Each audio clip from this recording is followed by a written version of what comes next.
Une flottille de pêcheurs favorable à la sortie de la Grande-Bretagne de l'Union européenne a remonté la Tamise jusqu'à Londres ce mercredi, où ils ont été accueillis par des contre-manifestants qui, eux, s'opposent au Brexit. À 8 jours du référendum, les derniers sondages donnent les partisans du Brexit devant ceux qui souhaitent voir la Grande-Bretagne rester au sein de l'Union européenne. Celui-ci est favorable au Brexit. 60% des quotas britanniques sont aujourd'hui dans des mains étrangères, dit-il. 60% de notre flotte de pêche est en train d'être détruite.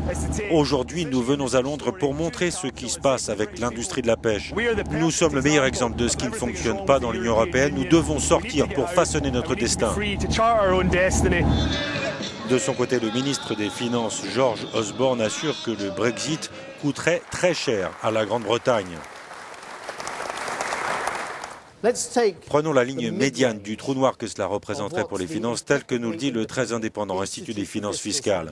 Nous parlons d'une ligne médiane, pas du pire des scénarios. La ligne médiane est un trou de 30 milliards de livres sterling pour les finances publiques.